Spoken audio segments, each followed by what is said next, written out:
All right, welcome back. And now it's time for us to get into our community development stories. And we're going to go to Faana. Now, Faana, a few weeks ago, we had a drowning situation there with school children losing their lives. And we're all very concerned about the situation there. Well, we have an update for you on what's going on in the community. Our correspondent, Calvin Stater, has brought us a report. Let's take a look at this report. When we come back, we'll talk to some people, ask some questions. Let's get into it. Tasked to investigate the Faana incident, where 9 out of 12 children drowned, is set to release this report this week. However, issues that have happened, ranging from the lack of a sea defense, moving residents from Kele out of their community, is a cause of worry. There are also issues of the children being provided with life jackets, but the stationary boat is not an estuary. Today, we'll look at these issues and speak to authorities and those that matter. Although children in this community have been provided with life jackets, the stationary boat that needs to be conveying them is not available. However, parents have taken it upon themselves to be crossing the estuary with their children. Would engage a child to give us details and what they want authorities to do. How does it feel putting on the life jacket? Feel okay. Do you have somebody who is driving the boat, or you go there and then you look for a boat and then you sit on it? You go there and look for a boat to sit on it. Okay. When was this life jacket given to you? Last 2 weeks Monday. Okay. So since last two weeks Monday, you have been wearing it? Yes. I feel comfortable when I put on the life jacket because it will save me. We went and stand there and look for boats. So there's no boat that is always there to use you to cross with you? No. Sometimes we call someone to come and take us. So if you don't get anyone, what do you do? We stand there. It's been almost a month after the death of 9 out of 12 children. Residents say they hear loud noise, especially at dawn, of children crying along the coast. And they are asking whether traditional rites have been performed. Some shared with us what they hear. Because the same we are no. What about the question? But found down what is the Korean will be out. You can't inform us that Bisante, I don't be in Korean fears, but almost same Korean will be a mechanic be answered. Tom knew the Ecoso. Like how you were come with Shimankami, no one near Obana, baby, on Obanashi.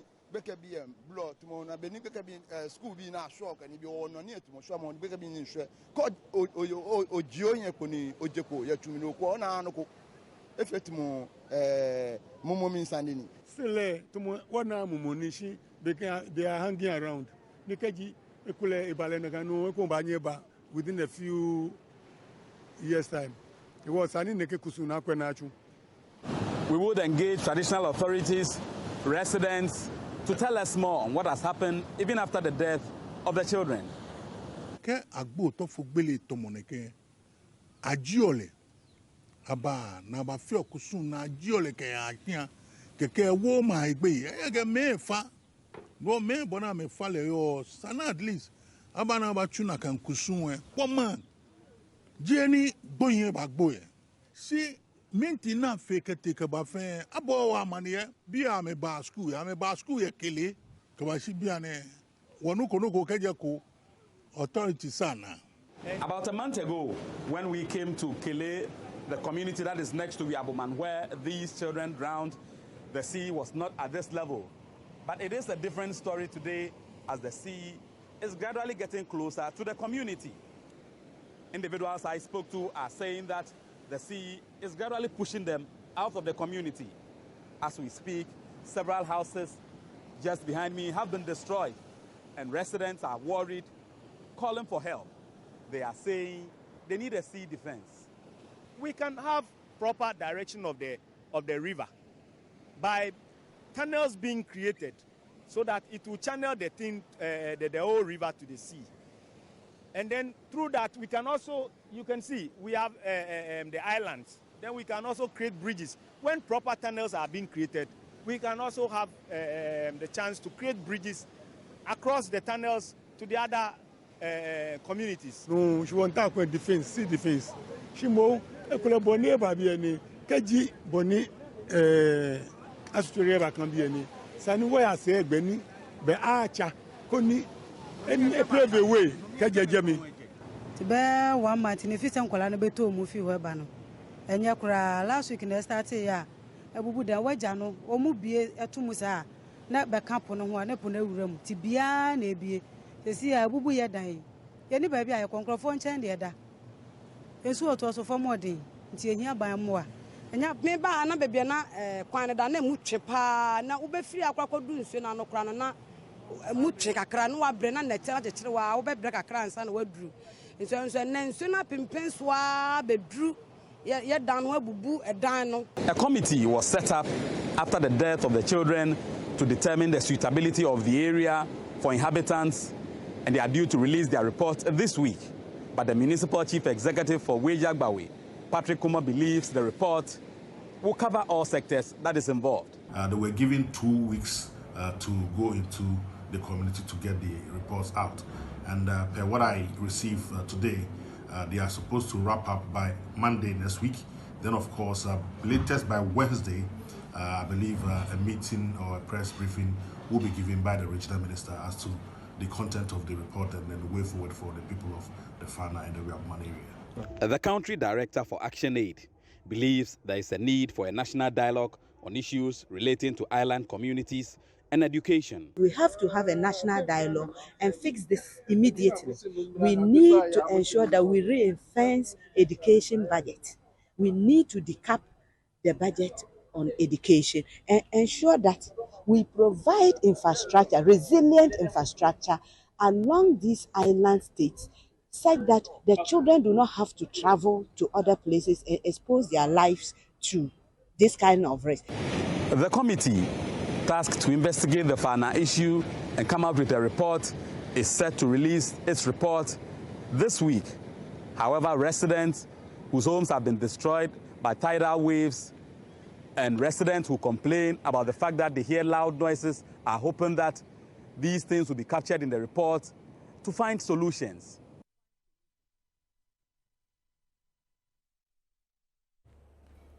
All right, so that's a report brought to you by our correspondent and colleague, Calvis Tete, in the Central Region. Now, Calvis is joining us on the line this morning on Zoom, and we're going to talk to him. Yes, good morning. Welcome to Breakfast Daily. Calvis, can you hear me? Yes, I can hear you, David. Great. I can hear you loud and clear. Great, great. All right, so per the report that came through, and we saw, you know, some of the children there wearing life jackets. What's the plan that's in place? Is this the boat owners that own the life jackets? Is it the assembly that owns the life jackets? Are they getting the individual households to own life jackets for the children to use? What's the plan?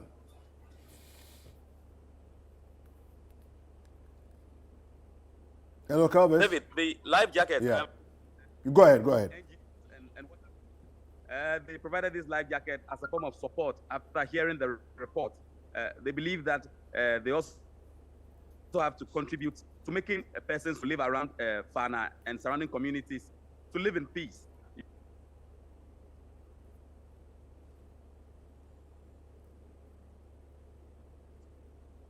Hello, Calvis. All right, we are having a little bit of a challenge with Calvis Tete there. Yes, but we're really trying to find out what their intervention is. And he did make mention that it was an NGO that has stepped in to support.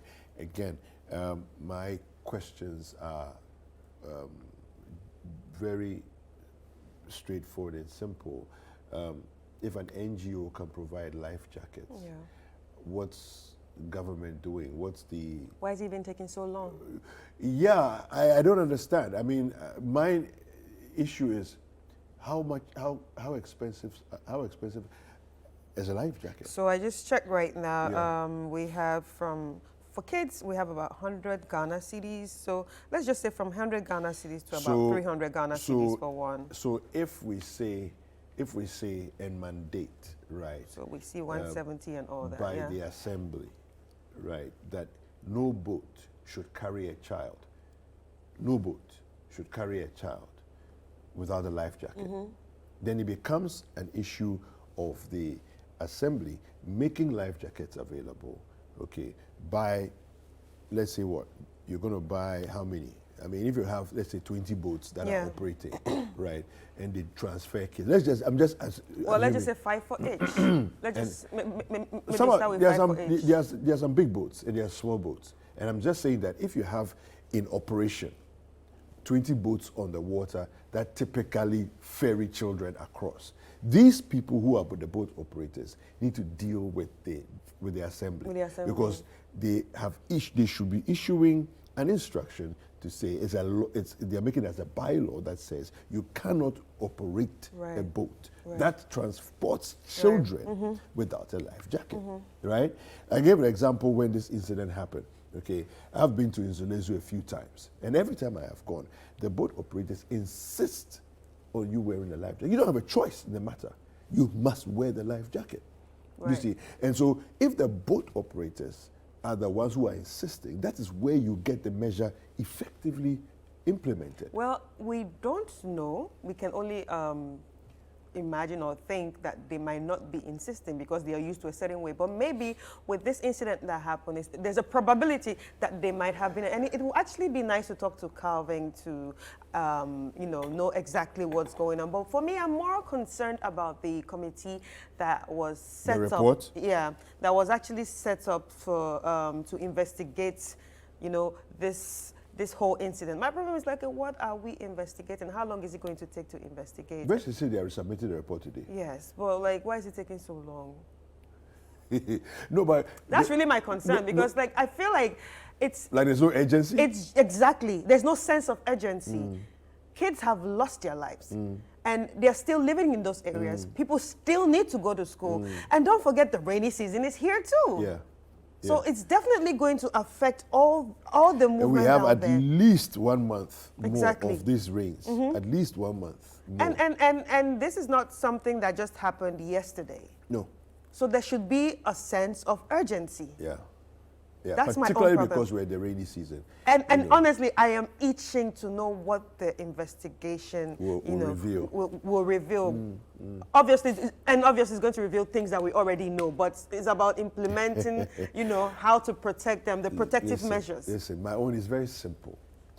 Every boat operator must own life jackets for the number of people that your boat carries. Simple. I mean, I don't even know what the complication is, and the people that must enforce it is the district assembly. It's a no-brainer. I don't know how easy how much simpler should we break it down? Do you see that thing? Yes. Patrick Kumo and the other MC, you should implement it. It's a directive from the assembly. And if we see children on the water being conveyed without life jackets, we arrest the operator. Do you see what I'm saying? Yeah, and then you just implement.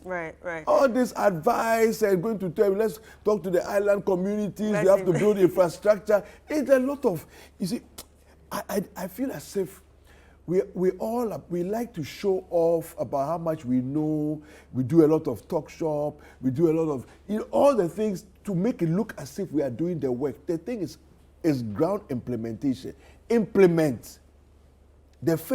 Look, when this thing happened, the first move that should have happened is a law that says you cannot move without life jackets that carries children. My concern is the kids. Do you see that thing? Because a lot of these communities, by the time they are adults, they can swim pretty okay. So my concern is the children. And all of us are concerned has to be protecting the children. You see? So if we say we're going to extend it to the adults, that's a different conversation. And for me, it's a logical progression of the conversation, right? But for now, it must be, it's too late in the day for us to be doing a lot of talking. Action.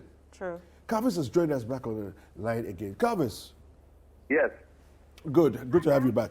Now, so where are we with the report? Like I said before we lost you, we've seen children in the report that you brought wearing the life jackets. Who owns these life jackets, and where is the report as well? Well, David, when I went to the area, the information I picked was that the report is set to be released today. Hopefully, we are counting on those that matter, i.e. the Regional Assembly and the Greater Accra Regional Minister in Contorach, to actually make the report known to the public. Because when I went to the area, people are saying that even prior to the report, there are a lot of things that has been happening in the area, like the estuary further. The sea that connects to the estuary, further destroying properties along the coast. You know, some houses, over 8 houses, have been destroyed by the tidal waves that comes to the coast. And residents who are living there are worried. They are worried that, their properties are being taken away, and they are hoping that will also be captured in the report. They believe that the team is working. They should work entirely, look at all those things that matter, and factor them in the report. It was nice to see children putting on life jackets.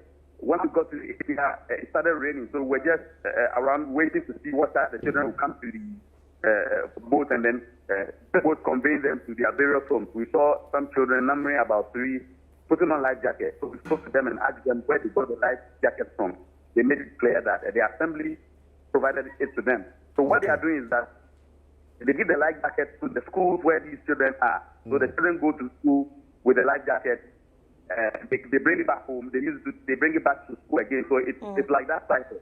They take the life jacket to their home, in the morning they use it again to cross to the school. So, but the thing is that there's no stationary boat that is supposed to be carrying these children. They can just use any other boat, but I believe there should be a stationary boat that is purposely for that purpose. Where the children would wait for that person who is going to drive them to their home and then to school. That is what is missing.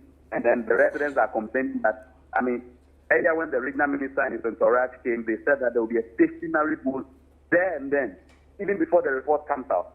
That is missing in action, David. I see. So the NGO made these life jackets available to the district assembly, who have then distributed them to the students of the school.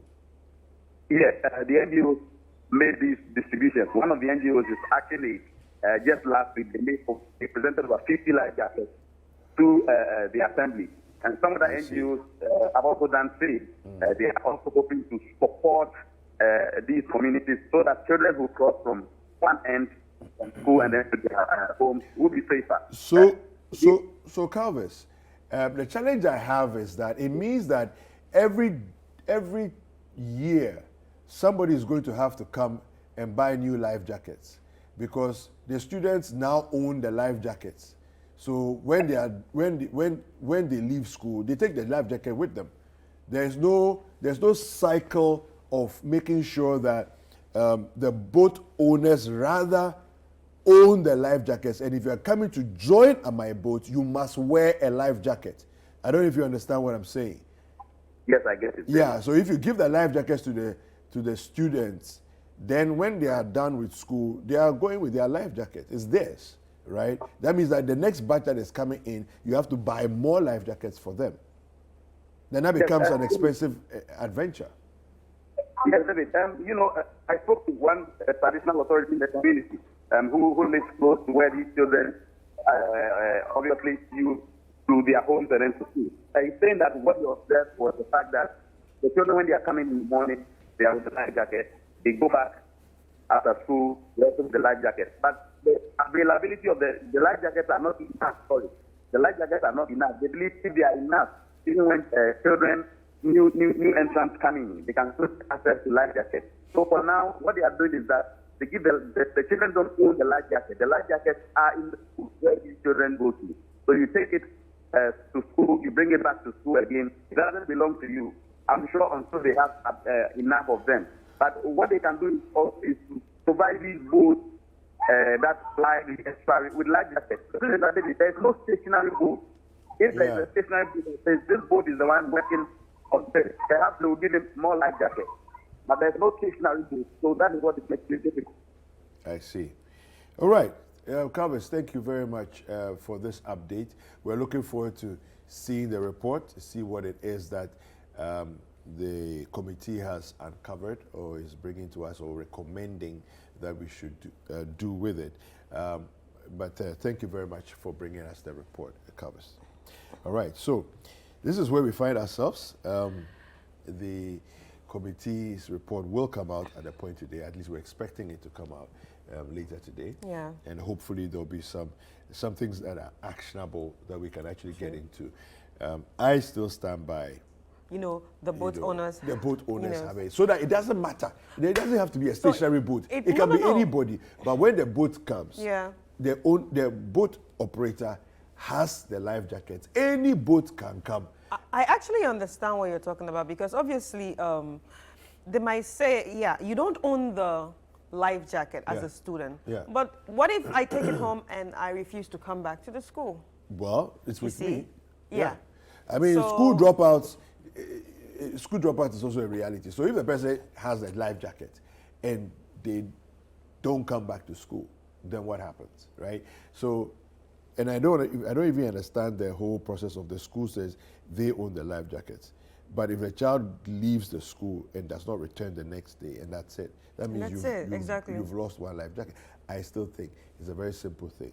The boat owners, under the assembly, the boat owners must be provided with life jackets and instructed very simply. And you arrest any boat operator who is ferrying children without, without a life jacket. I think it's a very important situation. Anyway, we have the Jasihini Ni Odakwe Fioche joining us on the line. Hello, sir. Good morning.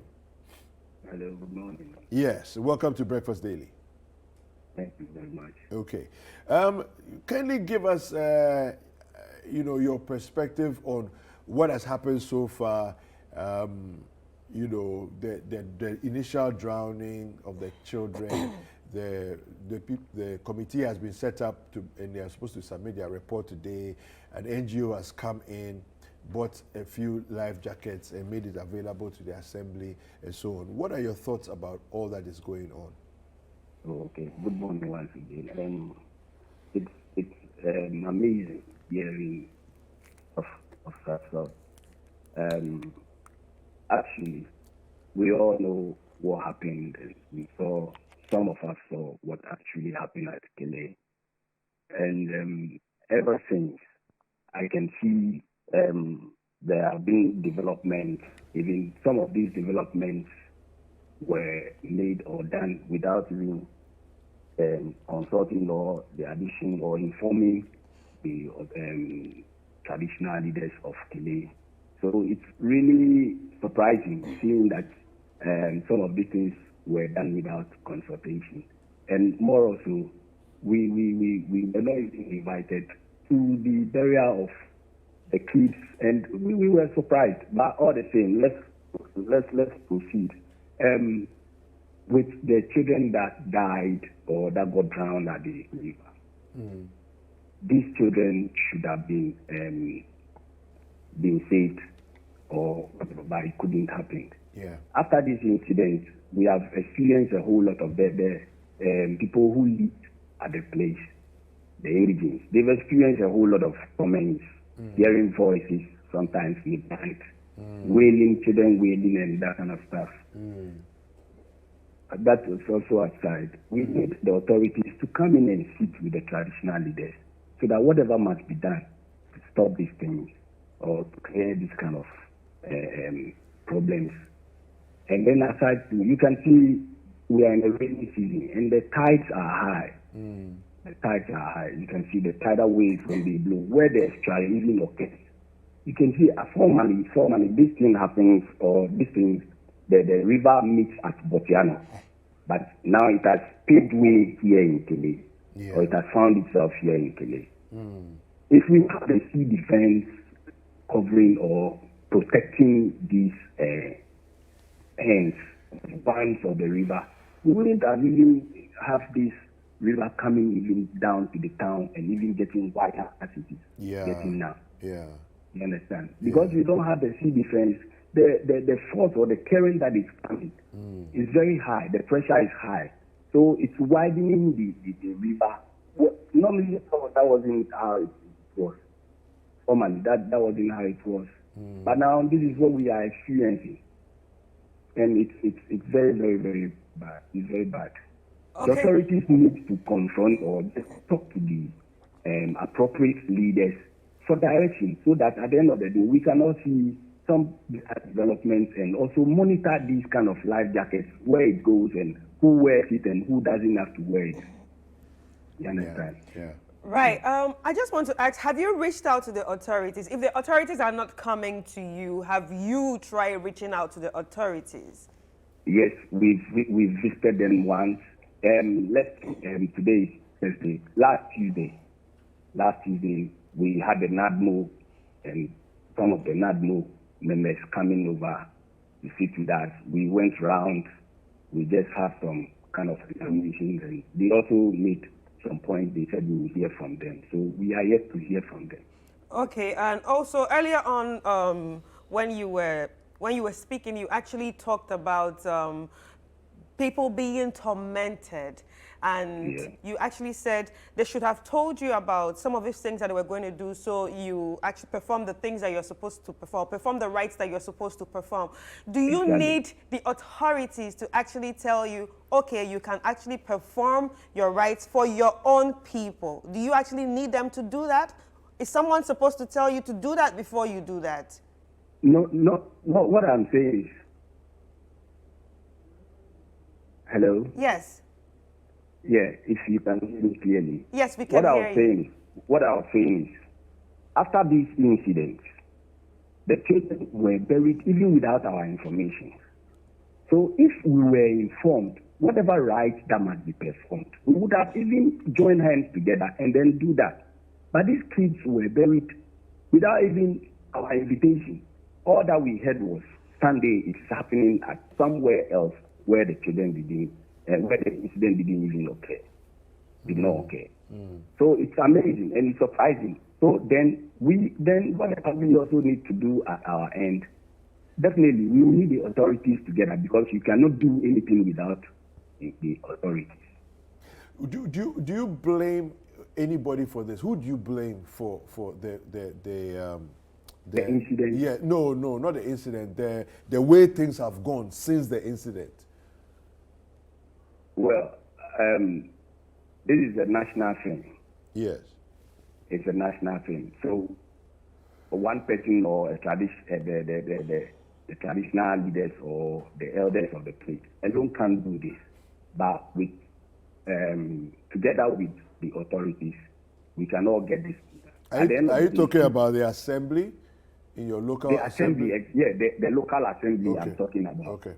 We have had tete-a-tete, we have had conversation with the assemblyman and all that. So this development or this sea defense, we can do it as leaders of the place. Definitely, the authorities will definitely have to take the lead or be the leaders or frontiers of it, the front runners of the whole thing. And then we can also join them and then direct. Okay. I hope, Yeah, and now obviously we're all waiting for the committee's report of the investigation that they have to take through. But then, what are you expecting from this report? Well, I'm expecting that the report is going to come out with solutions as to these life jackets that have even been distributed. We may have more, and we may have maybe more boats with so that at the end of the day, it wouldn't be only one boat for the kids to be waiting to cross and come over.